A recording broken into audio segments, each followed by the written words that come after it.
Welcome back. So I am trying to see if we can get finished with Tale of Despereaux. So I lost my place here. So I'm trying to remember exactly where we were to the dungeon.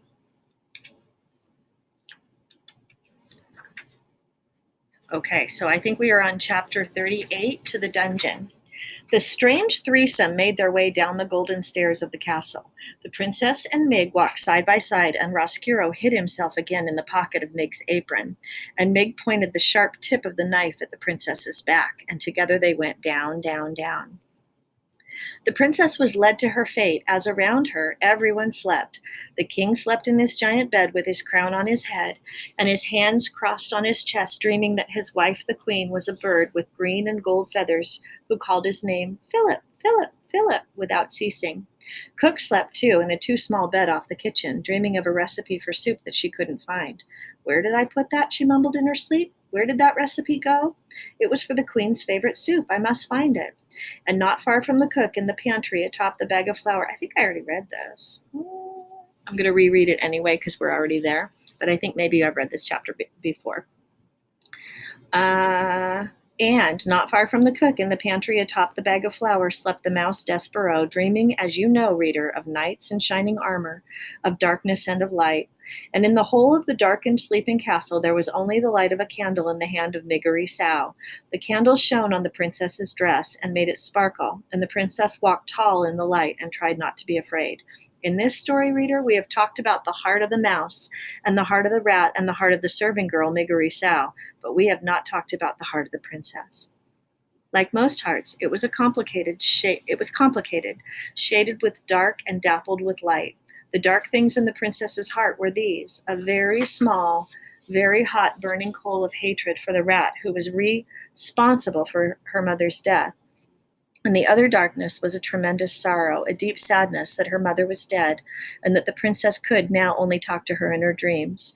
And what of the light in the princess's heart, reader? I am pleased to tell you that P was a kind person, and perhaps more important, she was empathetic. Do you know what it means to be empathetic? I will tell you. It means that when you are being forcibly taken to the dungeon, when you have a large knife pointed at your back, and when you are trying to be brave, you are able still to think for a moment of the person who is holding that knife. You are able to think, "Oh, poor Mig. She wants to be a princess so badly, and she thinks this is the way. Poor, poor Mig. What it must be like to want something that desperately."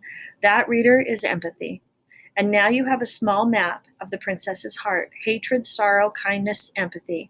The heart that she carried inside her as she went down that golden stairs, through the kitchen, and finally, just as the sky outside of the castle began to lighten, down into the dark of the dungeon with the rat and the serving girl. Chapter 39, Missing. So this is really where we left off. The sun rose and shed light on what Roscuro and Miggery Sow had done. And finally, Despereaux awoke, but alas, he awoke too late. "I haven't seen her," Louise was shouting, "and I tell you, I wash my hands of her. If she's missing, I say good riddance to bad rubbish." Despereaux sat up. He looked behind him. Oh, his tail gone! Given over to the knife where the tail should be, nothing but a bloody stub. And more foul play. Gregory dead? Shouted the cook. Poor old man. That rope of his broken by who knows what, and him lost in the dark and frightened to death because of it. It's too much. "Oh no," whispered Despereaux. "Oh no, Gregory is dead?" The mouse got to his feet and began the long climb down the shelf. Once he was on the floor, he stuck his head around the door of the pantry and saw the cook standing in the center of the kitchen, wringing her fat hands. Beside her stood a tall woman jangling a ring of keys. "That's right," said Louise. "All the king's men was down there searching for her in the dungeon. And when they come back up, what do they have with them? They have the old man, dead. And now you tell me that Mig is missing, and I say, who cares?" Despereaux made a long noise of despair. He had slept too long. The rat had already acted. The princess was gone. "What kind of world is it, Miss Louise, where princesses are taken right from under our noses, and queens drop dead, and we cannot even take comfort in soup?" And with this, the cook started to cry. "Shh," said Louise, "I beg you, do not say that word." "Soup," shouted the cook. "I will say it. No one can stop me. Soup, soup, soup." And when she began to cry in earnest, wailing and sobbing, "There," said Louise, putting a hand out to touch the cook, and the cook slapped it away. "It will be all right," said Louise. Cook brought the hem of her apron up to wipe her tears. "It won't," she said. "It won't be all right ever again. They've taken away our little darling. There's nothing left to live for without the princess." Despereaux was amazed to have exactly what was in his heart spoken aloud by such a furious, mouse-hating woman as the cook. Louise again tried to touch Cook, and this time Cook allowed her to put an arm around her shoulder. "What will we do? What will we do?" wailed the cook. And Louise said, "Shh, there, there." Alas, there was no one to comfort Despereaux. He knew there was no time anyway for him to cry. He knew what he had to do. He had to find the king. For having heard Roscuro's plan, Despereaux knew that the princess was hidden in the dungeon, and being somewhat smarter than Miguerisau, he sensed the terrible unspoken truth behind Roscuro's words. He knew that Mig could never be a princess, and he knew that the rat, once he captured the pea, would never let her go. And so the small mouse, who had been dipped in oil, covered in flour, and relieved of his tail, slipped out of the pantry and past the weeping ladies. He went to find the king. Chapter 40, Forgiveness. He went first to the throne room, but the king was not there. And so Despereaux slipped through a hole in the molding and was making his way to the princess's room when he came upon the mouse council, 13 mice, and the one most very honored head mouse sitting around a piece of wood debating important mouse matters. Despereaux stopped and stood very still. "Fellow honored mice," said the most very honored head mouse, and when he looked up from the makeshift table and saw Despereaux, "Despereaux," he whispered. The other mice of the council leaned forward, straining to make some sense of the word that the head mouse had just uttered. "Pardon?" one said. "Excuse me," said another. "I didn't hear right," said a third. "I thought you said Despereaux." The head mouse gathered himself. He tried speaking again. "Fellow members," he said, "a ghost. A ghost!" And he raised a shaking paw and pointed it at Despereaux. The other mice turned and looked, and there was Despereaux Tilling, covered in flour, looking back at them, a telltale red thread still around his neck like a thin trail of blood. "Despereaux," said Lester. "Son, you've come back." Despereaux looked at his father and saw an old mouse whose fur was shot through with gray. How could that be? Despereaux had been gone only a few days, but his father seemed to have aged many years in his absence. Ghost of my son," said Lester, his whiskers trembling. "I dream about you every night. I dream about the beating drum that sent you to your death. I was wrong. What I did was wrong." And look at here. Here's a picture. So there's Despereaux, and it says, "Son, you've come back."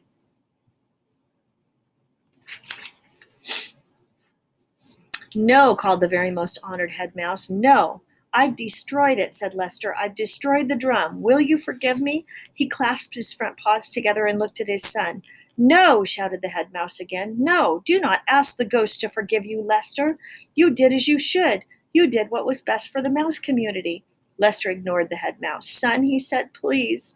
Despereaux looked at his father, at his gray-streaked fur and trembling whiskers, and his front paws clasped together in front of his heart, and he felt suddenly as if his own heart would break in two. His father looked so small, so sad. "Forgive me," said Lester again. Forgiveness, reader, I think is something very much like hope and love, a powerful and wonderful thing. And a ridiculous thing, too. Isn't it ridiculous, after all, to think that a son could forgive his father for beating the drum that sent him to his death? Isn't it ridiculous to think that a mouse could ever forgive anyone for such perfidy? But still, here are the words Despereaux Tilling spoke to his father. He said, "I forgive you, Pa." And he said those words because he sensed that it was the only way to save his own heart, to stop it from breaking in two. Despereaux, reader, spoke these words to save himself. And then he turned from his father and spoke to the whole mouse council. "You were wrong," he said, "all of you. You asked me to renounce my sins. I ask you to renounce yours. You wronged me. Repent." "Never," said the head mouse. Despereaux stood before the mouse council, and he realized that he was a different mouse than the last time he faced them. He'd been to the dungeon and back up out of it. He knew things they would never know. What they thought of him, he realized, did not matter anymore. Not at all. And so, without saying another word, Despereaux Tilling turned and left the room. After he was gone, the head mouse slapped his trembling paw on the table. "Mice of the council," he said, "we have been paid a visit by a ghost who has told us to repent. We will now take a vote. All in favor of saying that this visit did not occur, say aye." And from the members of the Mouse Council, there came a tiny but empathetic chorus of ayes. Only one mouse said nothing. That mouse was Despereaux's father, Lester Tilling. He had turned his head away from the other members of the Mouse Council. He was trying to hide his tears. He was crying, reader, because he had been forgiven.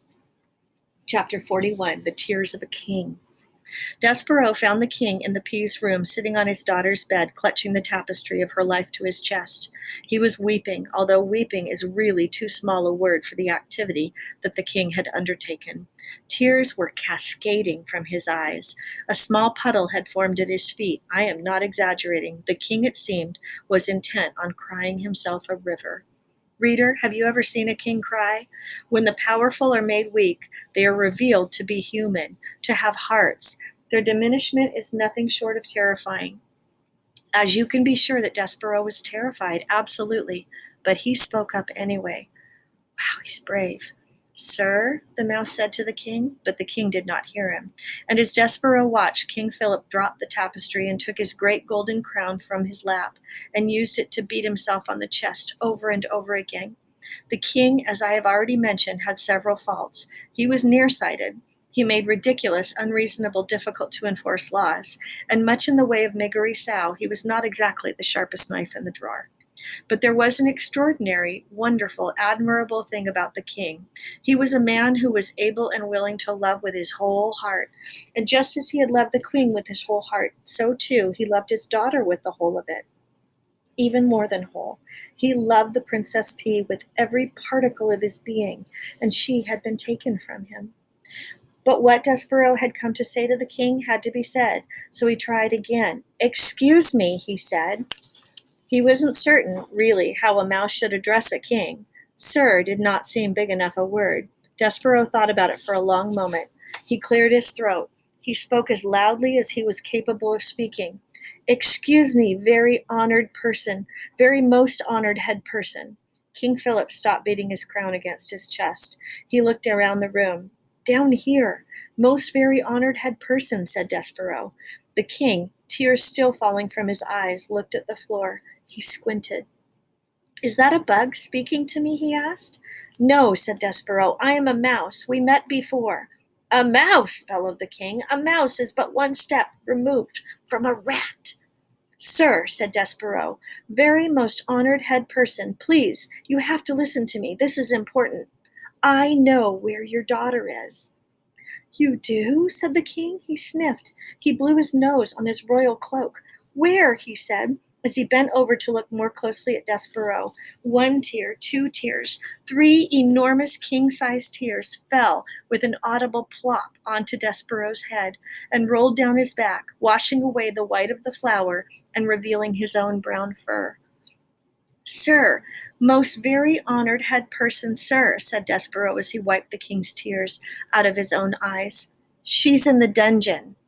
"Liar," said the king. He sat back up. "I knew it. All rodents are liars and thieves. She is not in the dungeon. My men have searched the dungeon." "But no one really knows the dungeon except the rats. Sir, there are thousands of places where she could be hidden, and only the rats would know. Your men would never be able to find her if the rats did not want her found." "Ack!" said the king. He clapped his hand over his ears. "Do not speak to me of rats and what they know," he shouted. "Rats are illegal. Rats are against the law. There are no rats in my kingdom. They do not exist." "Sir, most very honored head person, that is not true. Hundreds of rats live in the dungeon of this castle. One of them has taken your daughter, and if you will send—" The king started humming. "I can't hear you." He stopped to shout. "I cannot hear you. And anyway, what you say is wrong because you are a rodent and therefore a liar." He started to hum again, and then he stopped and said, "I have hired fortune tellers and a magician. They are coming from distant lands. They will tell me where my beautiful daughter is. They will speak the truth. A mouse cannot speak the truth." "I am telling you the truth," said Despereaux. "I promise." But the king would not listen. He sat with his hands over his ears. He hummed loudly. Big fat tears rolled down his face and fell to the floor. Despereaux sat and stared at him in dismay. What should he do now? He put a nervous paw up to his neck and pulled at the red thread, and suddenly his dream came flooding back to him. The dark and the light, the knight swinging his sword, and the terrible moment when he realized that the suit of armor was empty. And then, reader, as he stood before the king, a wonderful, amazing thought occurred to the mouse. What if the suit of armor had been empty for a reason? What if it had been empty because it was waiting for him? You know me. That was what the knight in his dream had said. Yes, said Despereaux out loud in wonder. I do know you. I can't hear you, sang the king. I'll have to do it myself, said the mouse. I will be the knight in shining armor. There is no other way. It has to be me. Despereaux turned. He left the weeping king. He went to find the threadmaster. Chapter 42, The Rest of the Thread. The threadmaster was sitting atop his spool of thread, swinging his tail back and forth and eating a piece of celery. Well, look here, he said when he saw Despereaux. Would you just look at that? It's the mouse who loved a human princess, back from the dungeon in one piece. The old threadmaster would say that I didn't do my job well, that because you are still alive, I must have tied the thread incorrectly, but that is not so. And how do I know it is not so? Because the thread is still around your neck. He nodded and took a bite of celery. I need the rest of it, said Despereaux. The rest of what, your neck? The rest of the thread. Well, I can't just hand it over to any old mouse, said the threadmaster. They say the red thread is special, sacred, though I myself have spent so much time with it, I know it for what it is. What is it, said Despereaux. Thread, said the threadmaster. He shrugged and took another loud bite of celery. Nothing more, nothing less. But I pretend, friend, I pretend. And what may I ask, do you intend to do with the thread? Save the princess. Ah, yes, the princess, the beautiful princess. That's how this whole story started, isn't it? I have to save her, but there is no one but me to do it. It seems to be that way with most things. No one to do the really disagreeable jobs except oneself. And how exactly will you use the spool of thread to save the princess? A rat has taken her and hid her in the dungeon, so I have to go back to the dungeon, and it's full of twists and turns and hidden chambers. Like a maze, said the threadmaster. Yes, like a maze. And I have to find my way back to her wherever she's hidden, and then I have to lead her back out again. And the only way to do that is with the thread. Gregory the jailer tied a rope around his ankle so that he would not get lost. As the mouse says this, he shuddered, thinking of Gregory and his broken rope dying, lost in the darkness. I, said Despereaux, I will use the thread. The threadmaster nodded. I see, he said. He took a meditative bite of celery. You, friend, are on a quest. I don't know what that is, said Despereaux. You don't have to know. You just have to feel compelled to do the thing, the impossible, the important task at hand. Impossible, said Despereaux. Impossible, said the threadmaster. Important. He sat chewing his celery and staring somewhere past Despereaux, and then suddenly he leaped off his spool. Who am I to stand in the way of a quest? He said. Roll her away. I can have it? Yes, for your quest. Despereaux put his front paws up and touched the spool. He gave it an experimental push forward. Thank you, he said, looking into the eye of the threadmaster. I don't know your name. Hovis. Thank you, Hovis. There's something else, something that belongs to with the thread. Hovis went into the corner and came back with a needle. You can use this for protection. Like a sword, said Despereaux, like a knight would have. Yes, said Hovis. He gnawed off a length of thread and used it to tie the needle around Despereaux's waist. Like so. Thank you, Hovis, said Despereaux. He put his right shoulder against the spool of thread and pushed it forward. Wait, said Hovis. He stood up on his hind legs, put his paws on Despereaux's shoulder, and leaned in close to him. Despereaux smelled the sharp, clean scent of celery as the threadmaster bent his head, took a hold of the thread around Despereaux's neck in his sharp teeth, and pulled on it hard. There, said Hovis. When the piece of thread broke and dropped to the ground, now you're free. You see, you're not going to the dungeon because you have to. You're going because you choose to. Okay, and here's a picture that shows Hovis and Despereaux, and look at, he has the thread tied around his waist with a needle like a sword. And it says, you see, you're not going into the dungeon because you have to. You're going because you choose to. Look how brave he is. Yes, said Despereaux. I am on a quest. The word felt good right in his mouth. Quest. Say it, reader. Say the word quest. Say it out loud. It's an extraordinary word, isn't it? So small and yet so full of wonder, so full of hope.